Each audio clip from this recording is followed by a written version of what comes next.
ఇప్పుడంతా చదువుల సంబరాలే. ఎక్కడ చూసినా తమ పిల్లలను ఏ స్కూల్లో జాయిన్ చేయాలి, ఏ కాలేజీలో మంచి కోర్సులో జాయిన్ చేయాలి, ఇవన్నీ కూడా తల్లిదండ్రులు ఆలోచించే సమయం ఇది. ఆల్రెడీ 10th క్లాసు అయిపోయింది, ఎగ్జామ్స్ అయిపోయినాయి, పరీక్షలు కూడా అవటం. ఇప్పుడు ఇంటర్మీడియట్లో కావచ్చు, ఇతరత్ర కోర్సులో కావచ్చు, ఏ కోర్సులో జాయిన్ చేస్తే తమ పిల్లల ఫ్యూచర్ బాగుంటుందనేది తల్లిదండ్రులు సతమతమవుతున్నారు. ఇటు పిల్లలు కూడా తమ భవిష్యత్తును ఎలా ట్యూన్ చేసుకోవాలి అనేది ఆలోచనలో పడ్డారు. ఇటువంటి సమయంలో మనకు మంచి సలహా ఇవ్వటానికి క్లినికల్ సైకాలజిస్ట్ యనమండ రామకృష్ణ గారు పిల్లలకు సూచన చేయడానికి మన స్టూడియోకి వచ్చారు. వారిని అడిగి మరిన్ని వివరాలు తెలుసుకునే ప్రయత్నం చేద్దాం. నమస్కారం సార్. ఇప్పుడు ప్రస్తుత పరిస్థితిలో పిల్లలు ట్యూన్ చేసుకునే పరిస్థితిలో ఉన్నారు. వారు ఏ ఏ కోర్సుల్లోకి వెళ్ళాలి, పేరెంట్స్ కూడా ఎటువంటి గైడెన్స్ ఇవ్వాలంటారు? చాలామంది విద్యార్థులు 10వ తరగతి పరీక్షలు రాసి ఉన్నారు, ఫలితాల కోసం వేచి ఉన్నారు. వారందరికీ కూడా ముందుగా శుభాభినందనలు. చాలా మంచి శ్రమ చేసిన తర్వాత ఇవాళ పరీక్షా ఫలితాల కోసం ఎదురు చూస్తూ ఉన్నారు. వారందరికీ మంచి ఫలితాలే వస్తాయని ఆశిస్తూ, ఇప్పుడు వాళ్ళ ముందు ఉన్న ప్రధాన ప్రశ్న ఏ కెరీర్కి వెళితే బాగుంటుంది అంటే, మంచి స్థాయి సమాజంలో, అలాగే మంచి ఆదాయము, మంచి లైఫ్ సెటిల్మెంట్ అనేది ఉంటుంది అనేది వాళ్ళ ముందున్న ప్రశ్న. ముఖ్యంగా విద్యార్థుల ముందు ఈ ప్రశ్న ఉన్నది అని అనటం కంటే తల్లిదండ్రుల ముందు ఈ ప్రశ్న ఉన్నది అని మనం చెప్పచ్చు. కానీ ఇక్కడ ఒక్క విషయం ఏంటి అంటే, మనము విద్యార్థులకు ఏ కెరీరు ఇవ్వాలి అన్న ప్రశ్న మన ముందు ఉన్నప్పుడు సర్వసాధారణంగా సమాజంలో ఆలోచన విధానం ఎలా ఉంది అంటే, ఏ కెరీర్కి లేదా ఏ వృత్తికి మంచి ఆదరణ సమాజంలో ఉంటుంది, మంచి సంపాదన సమాజంలో ఉంటుంది అనే క్రెడిటీరియాని బేస్ చేసుకుని నిర్ణయాలు తీసుకునే పరిస్థితులు ఉన్నాయి. అలాంటి ఆచారం ఉంది. కాబట్టి చాలామంది తల్లిదండ్రులు కూడా సమాజంలో ఉంటున్నటువంటి ఆ ఆచారానికి అనుగుణంగానే ఆలోచనలు సాగిస్తూ ఉండటం సహజమే కదా. కానీ ఒక్క విషయం టెక్నికల్గా అంటే సైకాలజికల్ ఆస్పెక్ట్స్ కానీ, క్లినికల్ సైకాలజీ ఆస్పెక్ట్స్ కానీ దృష్టిలో పెట్టుకుని కెరీర్ మీద ఒక విద్యార్థికి సలహా ఇవ్వాల్సి వస్తే ఆలోచన విధానం మారుతుంది. ఎలాగూ అంటే, విద్యార్థి యొక్క కోర్ కాంపిటెన్సీ అంటే శిఖర నైపుణ్యం, ఈ శిఖర నైపుణ్యాన్ని ఆధారం చేసుకుని విద్యార్థికి కెరీర్ని సూచించాల్సి ఉంటుంది. అంతేగాని సమాజంలో ఏది బాగుంది, మన ఇంట్లో వాళ్ళకి ఏది బాగుంది అనిపించింది, లేదంటే ఫలానా మన ఇంటి పక్క అయినా ఫలానా చదువు చదివిపిస్తే వాళ్ళ అబ్బాయిని, వారి అబ్బాయికి మంచి ఉద్యోగం వచ్చింది కాబట్టి మన అబ్బాయిని కూడా అందులో జాయిన్ చేద్దాము, ఇది తప్పు ఆలోచన. ఇంతేకాదు, చాలామంది తల్లిదండ్రులు ఒక ఇంజనీరింగ్ కాలేజీ దగ్గరికి వెళ్ళి ఏమడుగుతారంటే, ఇప్పుడు ఏ బ్రాంచ్కి బాగుందండి ఆదరణ అని అడుగుతారు. కానీ అస్సలు తల్లిదండ్రులు తెలుసుకోవాల్సిన అద్భుత రహస్యం ఏంటంటే, ఈ విద్యార్థి ఆ ఇంజనీరింగ్ కోర్సు కంప్లీట్ చేయడానికి 4.5 సంవత్సరాల కాలం పడుతుంది. ఈ 4.5 సంవత్సరాల కాలంలోనూ ఆ బ్రాంచ్కి ఉన్నటువంటి బూమ్ డిమాండ్ మారిపోవచ్చు. అంటే ఇప్పుడు సిఎస్సికి బాగుంది అనుకోండి ఫర్ సపోజ్, ఈ 4.5 సంవత్సరాల తర్వాత మెకానికల్గా బాగుండవచ్చు.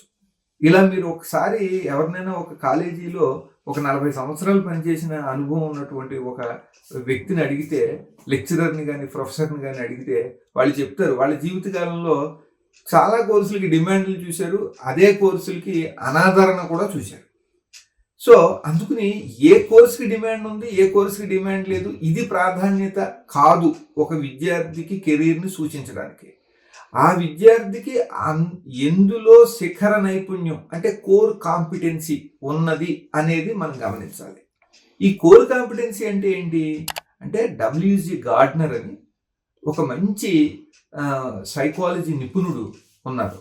ఆయన ఒక బుక్ కూడా రాశారు దీని మీద, కోర్ కాంపిటెన్సీ మీద. ఈ కోర్ కాంపిటెన్సీ అంటే వాట్ ఈజ్ కోర్ కాంపిటెన్సీ అనే దాని గురించి ముందు ఒక అవగాహన రావడానికి ఒక చిన్న విషయం చెప్తాను.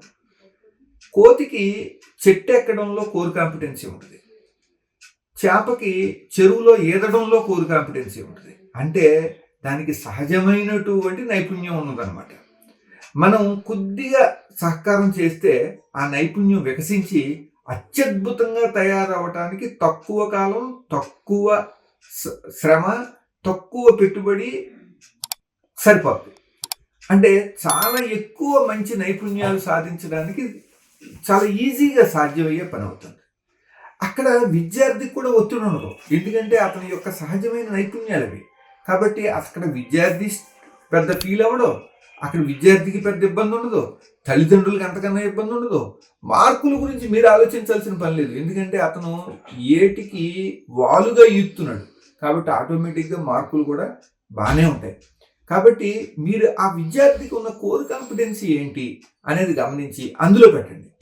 అయితే ఇదే సమయంలో కొంతమంది తల్లిదండ్రులు ఒక ప్రశ్న అడగచ్చు, సార్ మా అబ్బాయికి పలానా ఎలక్ట్రికల్ విభాగంలో ఇంట్రెస్ట్ ఉంటుంది, అందుకని నేను ఎలక్ట్రికల్ విభాగంలో పెడితే పెద్ద దాంట్లో రేపొద్దున లైఫ్ సెటిల్ కాకపోవచ్చు. అదే సాఫ్ట్వేర్ విభాగంలో పెడితే 3 లక్షల రూపాయలు 4 లక్షల రూపాయలు జీతం రావచ్చు, లేదు డాక్టర్ అయితే ఇలాగ అవ్వచ్చు అని. మేము ఎలా పెట్టాం సార్, మా అబ్బాయికి ఆసక్తి ఉంది కాబట్టి ఎలక్ట్రికల్ దాంట్లో ఎలా పెట్టాం సార్ అని మీరు అడగచ్చు.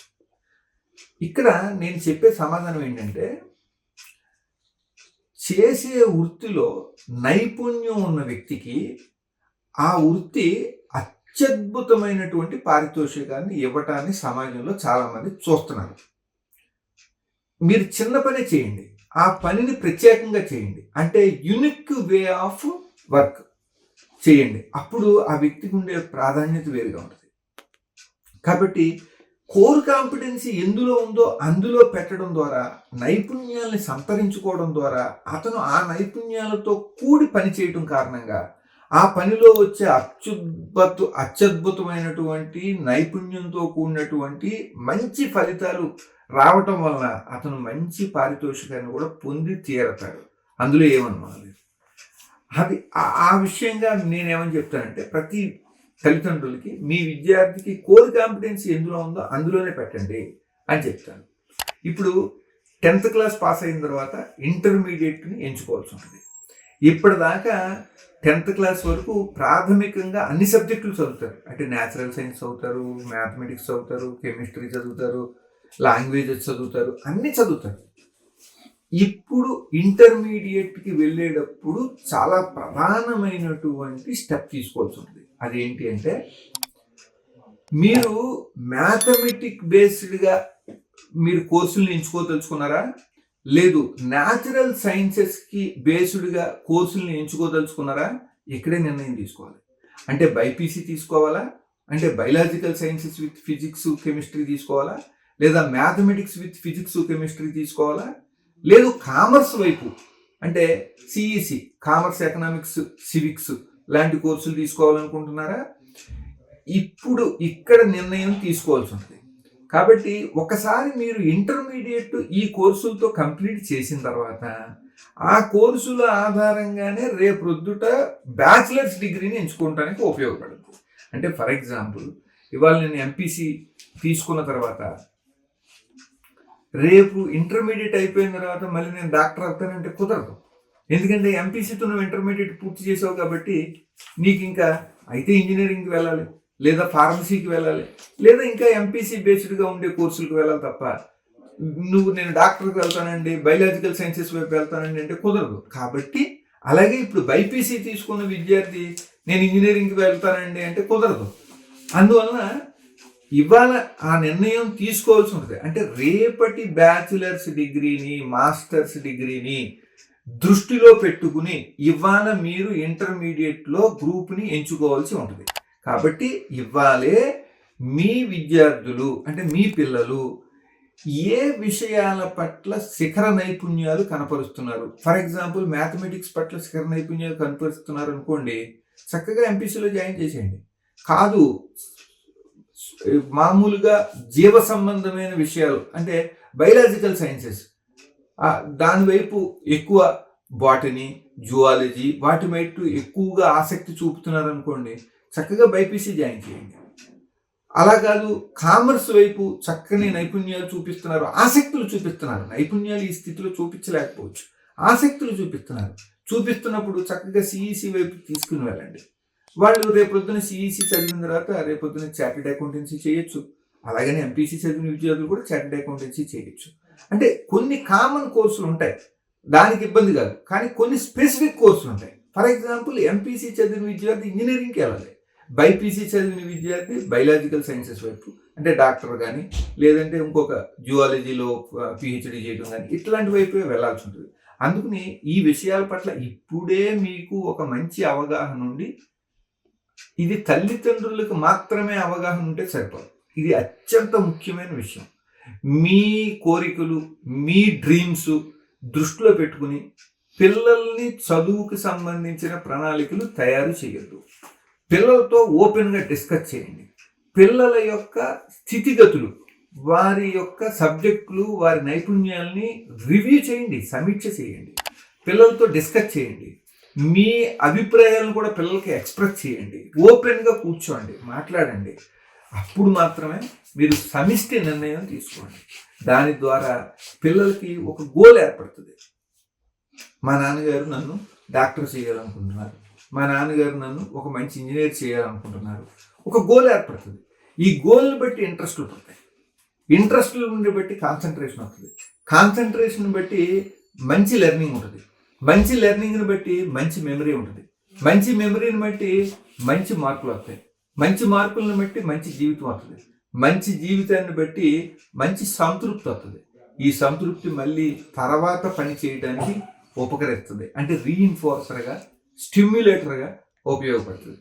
గోల్ లేని జీవితం చాలా గందరగోళంగా ఉంటుంది. అందుకని ఈ విద్యార్థులకి కోర్సుని సెలెక్ట్ చేయటంలో భాగంగానే పిల్లలకి గోల్ని ఇన్ఫ్యూజ్ చేయండి, గోల్ని తయారు చేయండి. ఆ గోల్ని తయారు చేసి పిల్లలకి ఆ గోల్ని సాధించాలి అన్న తృష్ణ దానిని కలగజేయండి. దాని ద్వారా పిల్లలు మీరు చెప్పక్కర్లేదు, వాళ్ళకి వాళ్ళే ఆ గోల్ వైపు నడుచుకుంటూ వెళ్తారు. ఎందుకంటే ఒక పని చెప్పారు కాబట్టి ఆ పని మీదుగా వారి మనసు కూడా పనిచేస్తూ ఉంటుంది, వారి యొక్క మానసిక స్థితులు కూడా వారి దానికి దోహదం చేస్తాయి.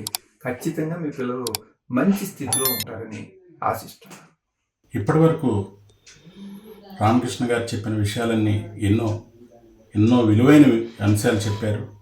విద్యార్థులు వారి భవిష్యత్తును తీర్చిదిద్దుకోవడానికి తల్లిదండ్రులు ఎటువంటి పాత్ర వహించాలి, పిల్లలకి ఎంత స్వేచ్ఛనివ్వాలి, పిల్లల ఆలోచన విధానాన్ని వారు గమనించి దానికి తగ్గట్టుగా భవిష్యత్ మార్గాలను ఎంచుకోవాలని చెప్పారు. ఆ సూచనలన్నీ పాటిస్తే వారి పిల్లల భవిత బంగారు బాటగా ఉంటుందనేది ఎటువంటి సందేహం లేని విషయం. ఇది ఈనాటి ఎపిసోడ్. మరో ఎపిసోడ్తో మీ ముందుంటారు. నమస్కారం.